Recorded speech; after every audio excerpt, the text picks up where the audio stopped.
Assalamualaikum warahmatullahi wabarakatuh. Alhamdulillahi rabbil alamin. Segala puji bagi Allah subhanahu wa ta'ala yang telah memberikan kita nikmat iman, nikmat Islam, dan nikmat kesempatan untuk menjalankan ibadah puasa. Shalawat serta salam semoga selalu tercurah kepada junjungan kita Nabi Muhammad SAW, keluarga beliau, sahabat, dan seluruh umatnya hingga akhir zaman. Sahabat muslim yang berbahagia, berbuka puasa adalah momen yang sangat dinanti setelah seharian menahan lapar, dahaga, dan hawa nafsu. Tibalah saat yang penuh kebahagiaan. Namun, Islam mengajarkan bahwa berbuka bukan sekadar makan dan minum, melainkan ibadah yang memiliki adab dan tuntunan. Agar pahala puasa kita semakin sempurna, mari kita pahami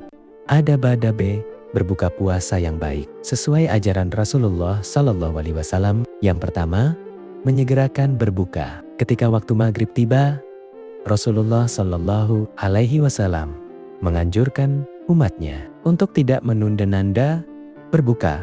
Begitu azan maghrib berkumandang, itulah tanda bahwa waktu berbuka telah tiba. Jangan menunggu hingga gelap sempurna atau menunda dengan alasan tertentu tanpa sebab yang syar'i.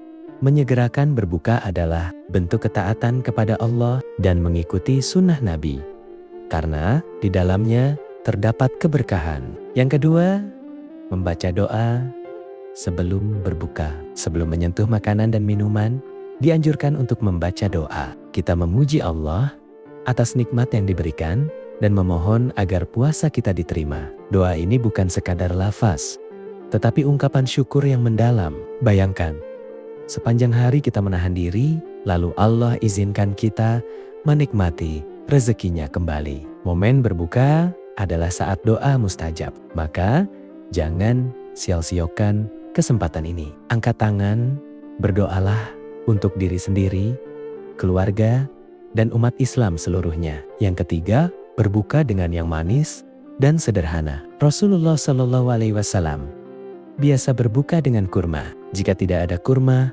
beliau berbuka dengan air. Ini mengajarkan kesederhanaan. Berbuka tidak harus mewah dan berlebihan. Cukup dengan yang ringan terlebih dahulu. Lalu setelah itu melaksanakan salat maghrib.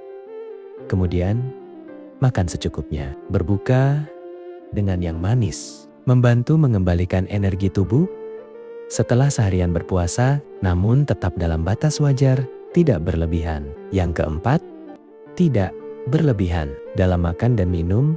Salah satu adab penting yang sering dilupakan adalah tidak berlebihan saat berbuka. Setelah seharian lapar, terkadang kita ingin membalasnya dengan makan sebanyak-banyaknya. Padahal Rasulullah mengajarkan bahwa sebaik-baik perkara adalah yang pertengahan. Makanlah secukupnya, jangan sampai kekenyangan hingga sulit beribadah. Jika perut terlalu penuh, salat tarawih menjadi berat. Dizikir terasa malas, bahkan tubuh menjadi lemah. Padahal tujuan puasa adalah meningkatkan ketakwaan, bukan sekadar menikmati hidangan. Yang kelima, mendahulukan salat maghrib. Setelah berbuka dengan yang ringan, segeralah menunaikan salat maghrib. Jangan sampai terlalu sibuk dengan makanan hingga melalaikan salat di awal waktu. Salat adalah kewajiban utama. Berbuka memang penting, tetapi ibadah kepada Allah tetap menjadi prioritas. Dengan mendahulukan salat, hati menjadi tenang, dan makan setelahnya pun terasa lebih berkah. Yang keenam, bersyukur atas nikmat yang diberikan. Adab berbuka yang tak kalah penting adalah bersyukur. Betapa banyak saudara kita yang tidak memiliki makanan yang cukup untuk berbuka. Saat kita duduk di meja dengan hidangan lengkap, ingatlah bahwa semua itu adalah karunia Allah.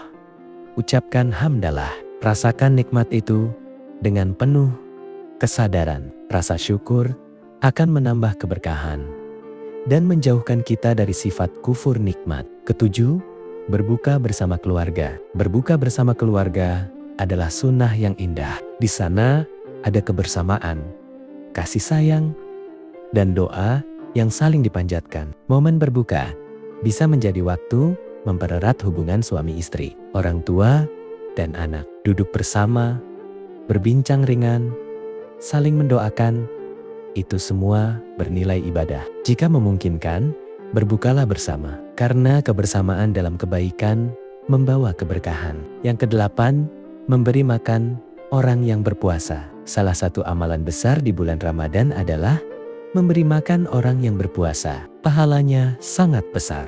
Bahkan disebutkan mendapat pahala seperti orang yang berpuasa, tanpa mengurangi pahala mereka sedikit pun. Tidak harus mewah. Bahkan sebutir kurma atau segelas air pun sudah bernilai di sisi Allah. Jika diniatkan dengan ikhlas, adab berbuka tidak hanya tentang diri sendiri, tetapi juga tentang berbagi kepada sesama. Yang kesembilan, menjaga adab dan akhlak saat berbuka. Jangan sampai saat berbuka kita tergesa-gesa, berebut makanan, atau bersikap tidak sopan. Ajarkan anak-anak untuk membaca doa, menunggu dengan tertib, dan makan dengan tangan kanan. Berbuka adalah ibadah, maka lakukan dengan tenang, penuh adab, dan penuh rasa syukur. Yang ke-10, tidak melupakan orang yang membutuhkan. Saat menikmati hidangan berbuka, ingatlah fakir miskin, anak yatim, dan orang-orang yang kesulitan. Sisihkan sebagian rezeki untuk mereka. Ramadan adalah bulan kepedulian. Jangan sampai meja kita penuh, tetapi tetangga kita kelaparan. Saudaraku yang dirahmati Allah, berbuka puasa bukan sekadar rutinitas. Ia adalah momen spiritual yang penuh makna. Di dalamnya ada syukur, ada doa, ada kebersamaan, ada kepedulian, dan ada ketaatan. Jika kita menjaga adab berbuka, insya Allah puasa kita tidak hanya sah secara hukum, tetapi juga indah secara ruhani.